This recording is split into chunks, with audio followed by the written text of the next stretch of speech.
muncul, ya, maka kemudian ini mengendalikan fisik.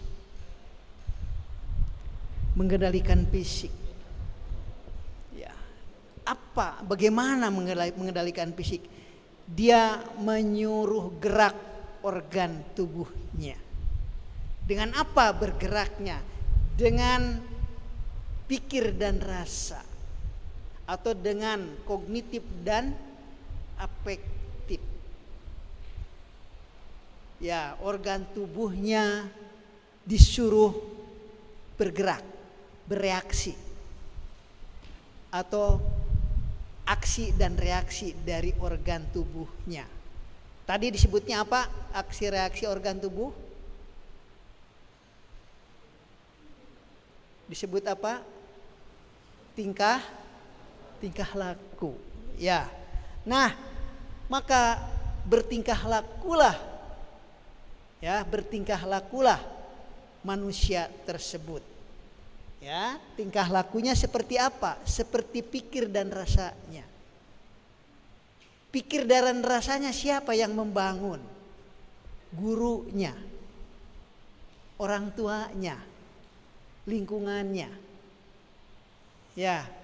Nah, jadi kemudian fisik ini, perilaku ini disebut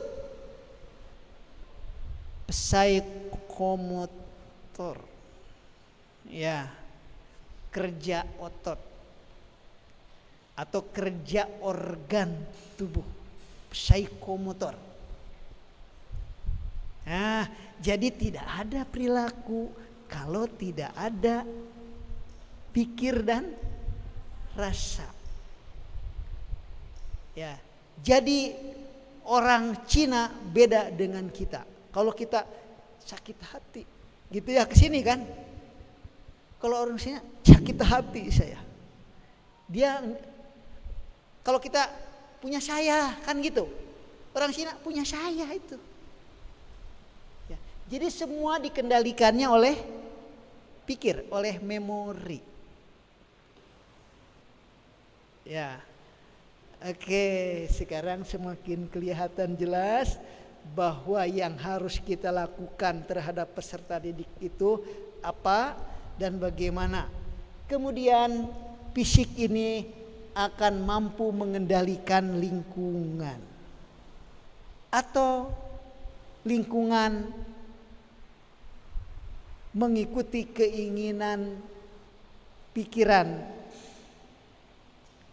mempengaruhi fisiknya atau perilakunya. Itu psikologi. Ya, psikologi luar biasa. Kalau psikologi ini mengikuti orang mengajar. Nah, ini yang tadi dijelaskan itu berdasarkan usia.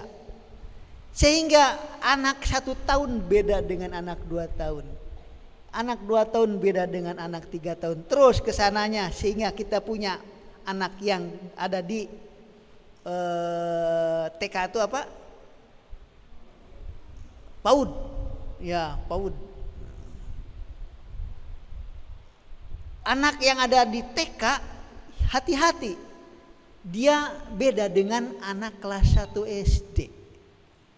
Kelas 1 beda dengan kelas 2. Dinia apa? Ibtidaiyah ya. Kelas 2 beda dengan dan seterusnya. Kenapa SD itu 6 tahun? Karena di usia tersebut setiap tahun perubahannya cepat. Kenapa demikian? Karena kepalanya tadi masih kosong. Perlu diisi. Bagaimana mengisinya? Beri dia informasi.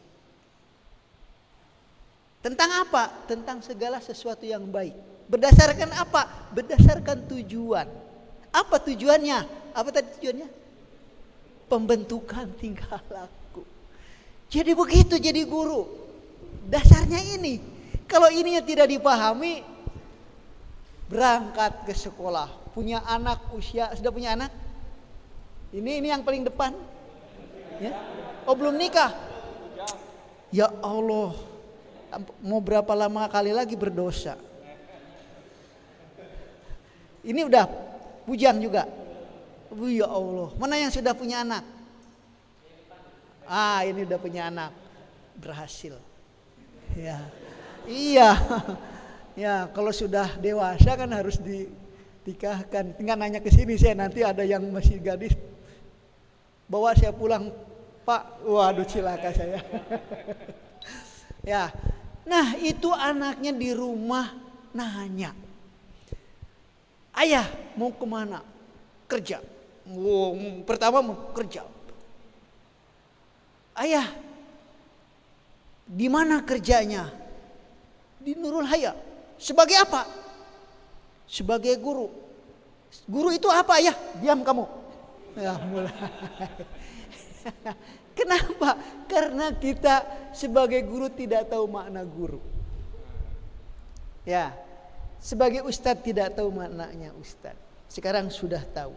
Boleh kita tolak pinggang di ketiak. Kalau nanti di jalan ada yang nanya, tugasmu apa? Ustadz. Apa ustadz itu? Guru. Apa kerjaannya guru? Membentuk tingkah laku. Wih, luar biasa. Sampai orang tua rame-rame membawa anaknya sekolahkan di Nurul Haya. Kenapa? Gurunya sudah ngerti pekerjaannya. Gitu. Ya. Oke. Ini adalah psikologi. Kemudian yang kedua adalah filsafat. Ini juga nilainya A. Ya. Filsafat pendidikan. Nilainya apa? B. Karena B itu sekarang ini paling rendah nilai B, nggak boleh C. Jadi kalau mengatakan B malu, ya. Kalau B pantas, ya. Kenapa pantas B? Karena ternyata isinya dari mata kuliah tersebut tidak dipahami, tidak bisa memaknainya. Tapi kalau dapat A, saya yang tidak percaya.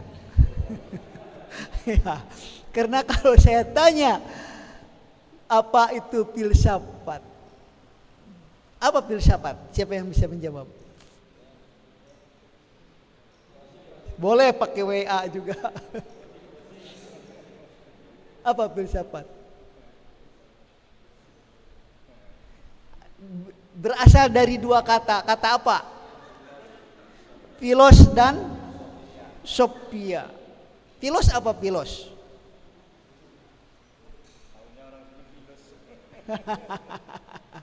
Filos apa filos? Filos itu cinta. Tapi cinta yang sebenarnya. Bukan cintanya Asatid Nurul Haya. Cinta yang sebenarnya. Ya. Seperti orang dulu kalau ngobrol itu percintaan orang Sunda. Ya Pak Kepala Sekolah. Kalau sedang berdua kata pacar yang perempuannya akang sampai ke liang cocopet oge rek dituturkeun. Wadul. Kenapa? Karena cocopet itu lubangnya saja paling juga sebesar korek api. Ya, gimana bisa ikut ke dalamnya? Ya, itu kenapa dia mengatakan seperti itu? Dia sedang menyampaikan rasa cinta yang sebenarnya. Ya, gitu. Ya, cintanya seperti itu, betul-betul cinta. Sophia apa? Kebijaksanaan, kebijakan. Ya, bijaksana itu dari bijak. Apa kebijakan? Kebijakan itu apa sih? Aturan, mengikuti ini kebijakannya dari pemerintah sudah seperti ini gitu kan? Aturan. Ya, aturan. Ini pun dua-duanya maknanya diselewengkan. Kebijakan dianggapnya apa saja yang menguntungkan buat dirinya disebut bijak. Yang merugikan tidak bijak.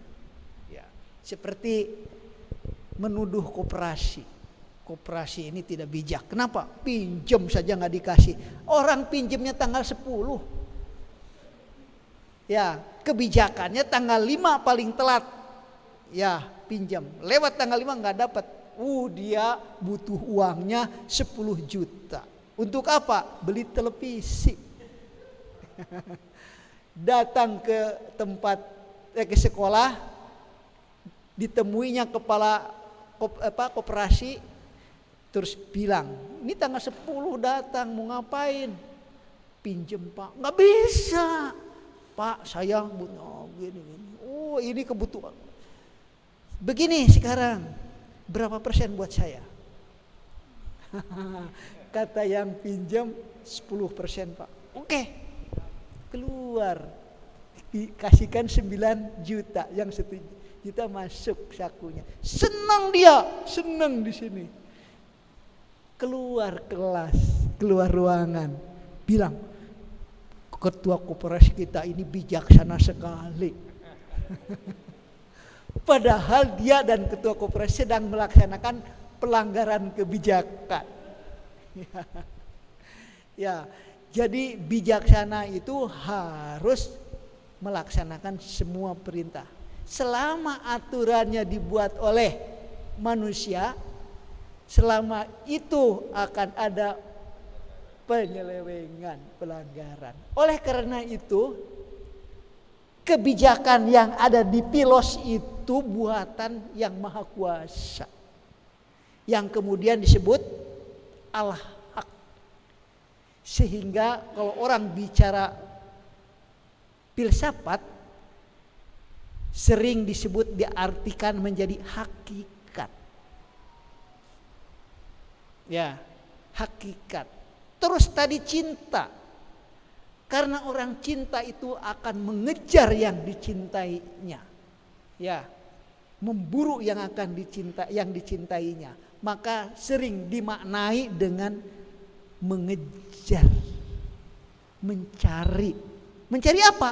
Mencari kebijakan. Ya. Kebijakan itu tadi harus sesuai dengan aturan yang berlaku. Maka itu harus benar. Sehingga tadi yang dicari dan dikejarnya itu adalah kebenaran. Maka jadilah arti dari filsafat itu mengejar atau mencari kebenaran. Ya, mencari kebenaran. Kemudian kebenarannya tadi tidak boleh buatan manusia, tapi dari Sang Pencipta.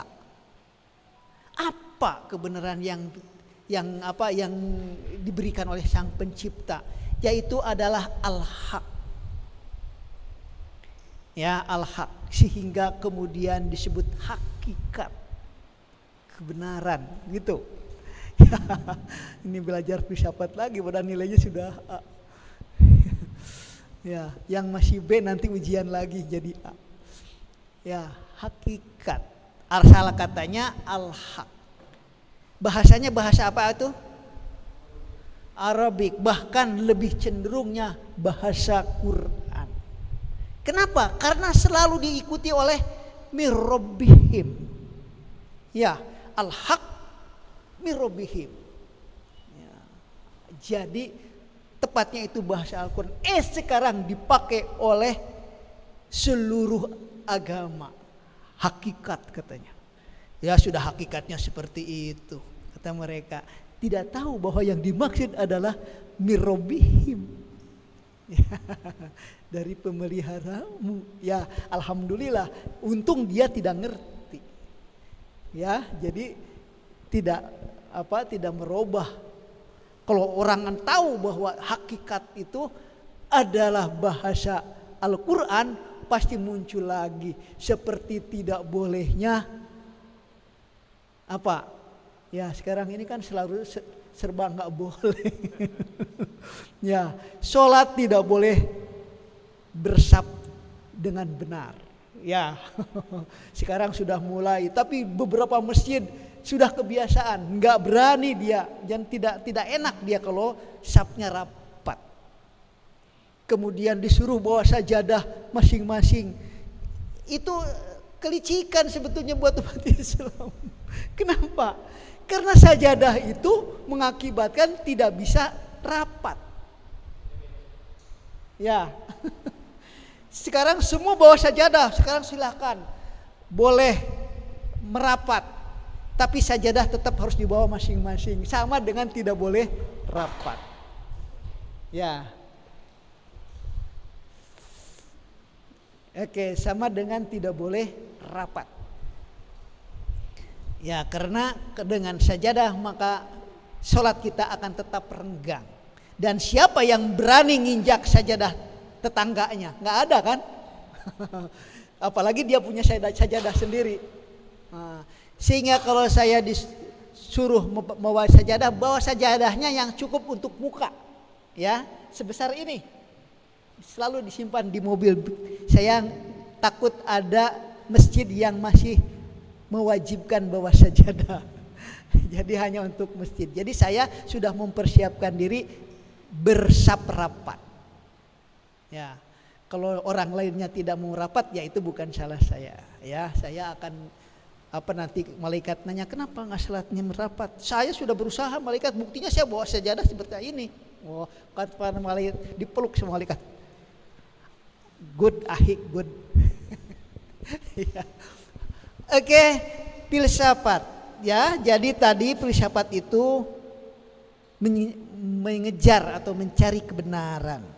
Ya, kemudian ya yang dicarinya itu adalah kebenaran. Kebenarannya yang hakiki, yang hakikat. Ya, itu bahasa asal katanya al-haq. Ya, ini dikatakannya bahasa Al-Quran, bukan hanya sekedar bahasa Arab. Karena selalu diikuti dengan kata mirrobbihim. Ya, kenapa saya berbicaranya seperti ini? Karena saya sedang bicara filsafat. Ya, bicara filsafat. Oke, kita lanjut. Selesai sudah ini, bisa dibayangkan oleh kita bagaimana ngajar yang diikuti dengan filsafat dan psikologi. Ya, jadi sebuah lembaga pendidikan, tenaga kependidikan itu maksudnya ya Anda nanti harus mampu mengajar sesuai dengan filsafat dan psikologi pendidikan. Oke, kita lanjut. Waktunya ini sampai jam berapa ini?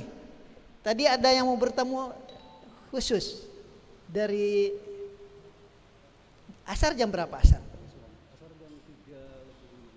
3:05. Gimana nih kebijakannya? Kebijakan nih. Ya, ini sedang menyusun kebijakan. Oke, kita berdoa bisa bertemu lagi. Ya, kalau dibutuhkan saya. Kalau tidak butuh, bilang ke kepala sekolah jangan panggil lagi ah. Kenapa? Capek dari pagi sampai sore ya. Oke, nanti kalau ketemu lagi kita lanjutkan. Ya, jadi kita sampai ke makna kognitif, afektif, psikomotor. Ya. Dan bagaimana kognitif, afektif, psikomotor itu, waduh, kalau kita dengarkan ya, apa itu kognitif luar biasa. Semakin kita merasa menjadi seorang pendidik. Ya, kalau saya bongkar itu kognitif, afektif dan psikomotor. Tapi waktu tidak mengizinkan, saya tutup sampai di sini. Billahi taufiq wal hidayah. Assalamualaikum warahmatullahi wabarakatuh.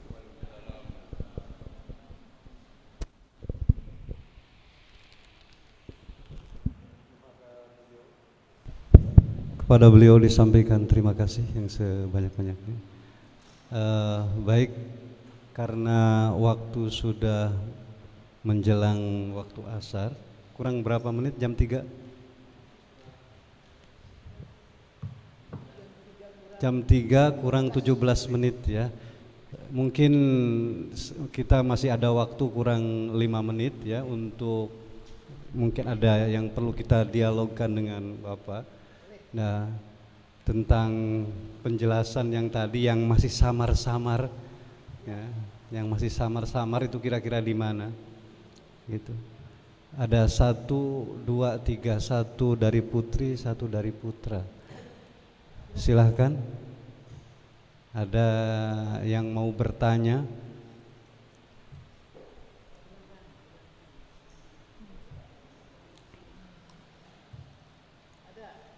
Jika tidak ada, maka saya yang bertanya.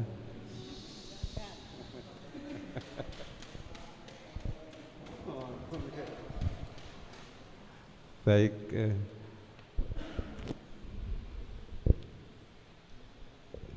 Pertanyaan saya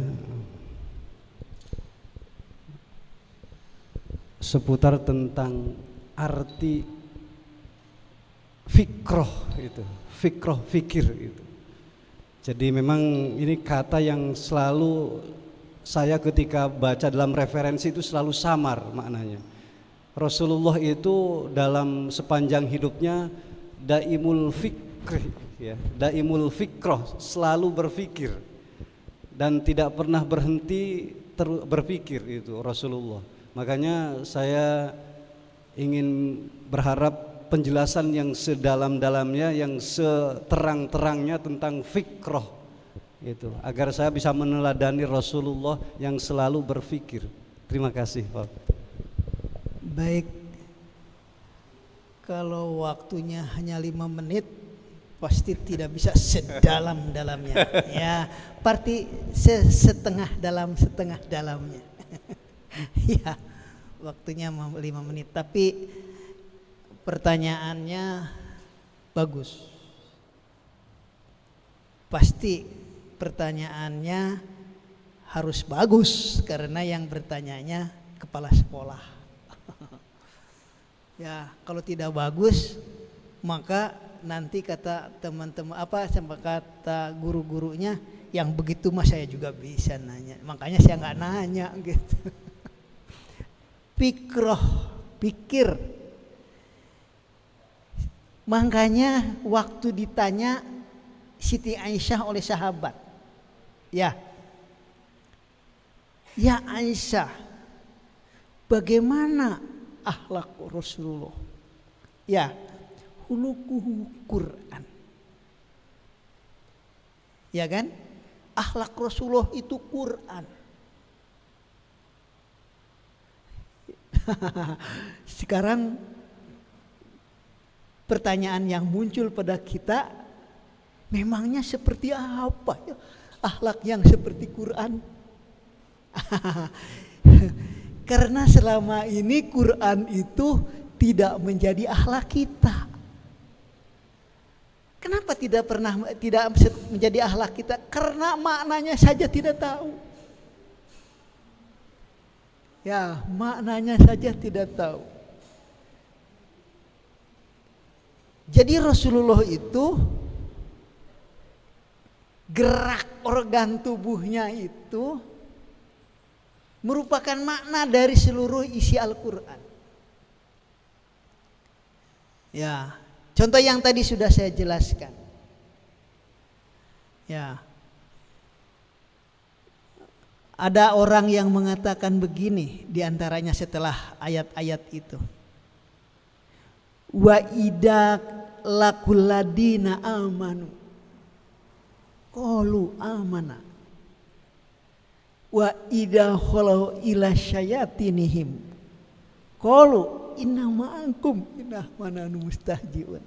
Ya, ini buat Rasulullah dipegang teguh.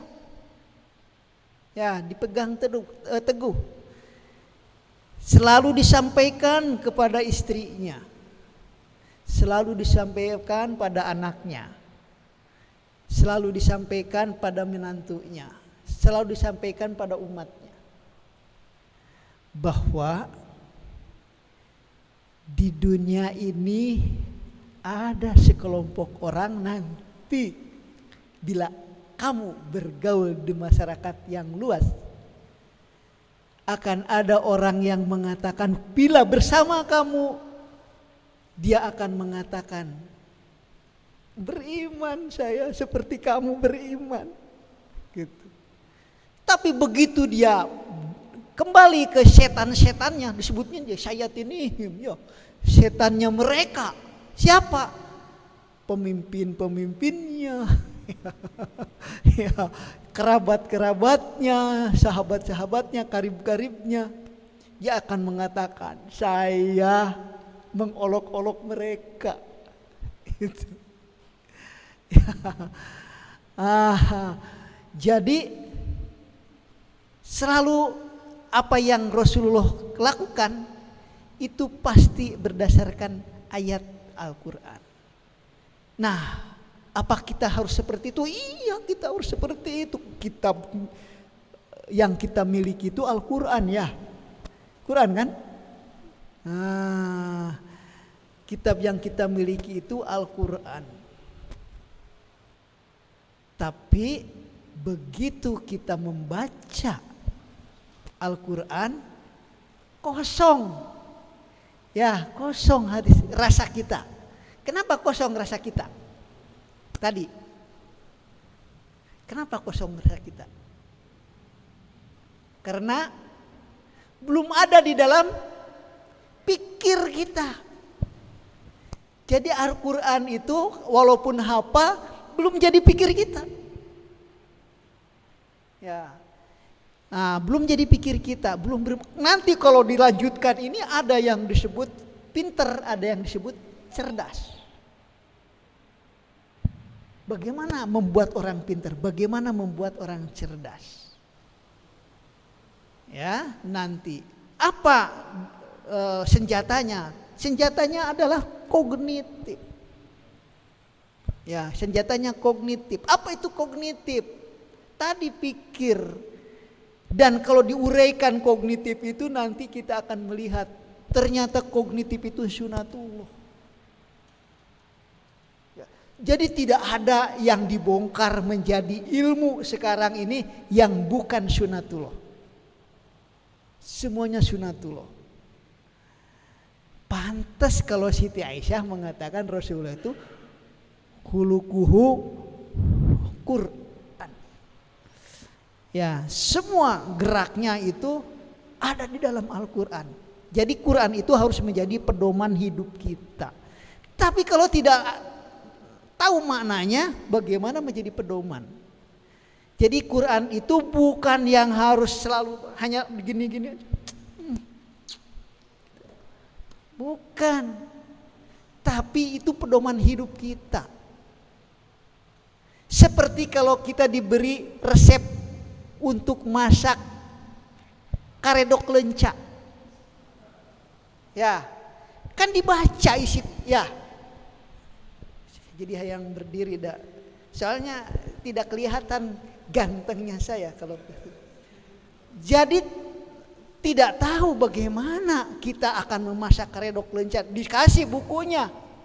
Nih, resep karedok lenca. Ya, terima kasih, simpen. Bikin bukunya tetap ditaruh. Jadi nggak karedok lenca? Tidak. Atau walaupun jadi, tidak, rasanya bukan rasa karedok lenca, tapi karedok cengek. Ya. Jadi harus dibaca. Kemudian dipahami. Kapan nyuci lencanya? Kapan ngeretan atau kapan memasukkan oncomnya, ya, kapan cabenya dihaluskan, direndos, digerus, ya, kemudian kapan digalonya, itu semua ada di petunjuk buku pedoman membuat karedok lenca. Nah, sekarang Allah memberikan buku pedoman atau petunjuk hidup di muka bumi, maka kita harus baca dan pahami. Saya juga sebetulnya belum semua. Aduh, berapa 2 juz juga ujungnya apal, di tengah-tengah lupa lagi. Ya, yang tengah apal, yang awal lupa. 2 juz 10 tahun tetamat-tamat. Ya, tapi yang penting maknanya dari 2 juz itu, setiap ayat saya gali terus. Untuk apa? Untuk hidup saya. Jadi saya selalu tenang. Kata orang, kalau orang nanya ke saya, apa resepnya? Karena usia saya sekarang 67. Ya, kata orang seperti sama dengan saya. Padahal saya 55, katanya gitu. Ya, apa resepnya? Resepnya hanya satu. Saya tidak pernah ada waktu lowong. Selalu pikirannya bekerja, tadi dari pertanyaan. Kemudian kalau waktu-waktu lowong, apa yang saya lakukan? Saya baca cukup 1 ayat, kalau tidak terlalu banyak. Baca ini maknanya apa? Kenapa saya harus membaca ini dan Allah mengirimkannya ke saya ini? Oh, ternyata begini. Semampu kita yang kita bisa menyelami ayat tersebut, untuk kita apa. Tapi jangan seperti tadi. Wa idalakuladina amanu wa idalakuladina amanu qalu amana wa idkhul ila syayatinihim inamakum innahum nahnu mustahjiun. Ya, itu orang-orang seperti itu kan sekarang ya hampir setiap gang ya dipenuhi orang-orang yang seperti itu. Ya, itulah makanya saya menjadi profesor termiskin sedunia, karena saya menjaga itu. Ya, saya hanya akan mengejar hak saya. Kalau saya punya hak itu pasti, walaupun hanya 100 ribu saya kejar kalau tidak dikasihkan. Tapi kalau lebih saya kembalikan. Ya. Jadi itu adalah perilaku-perilaku yang diperintahkan di dalam Al-Quran. Jadi saya kalau terus ke kognitif, waktunya nggak cukup. Tapi pertanyaan ini memang nantinya semua akan terbongkar.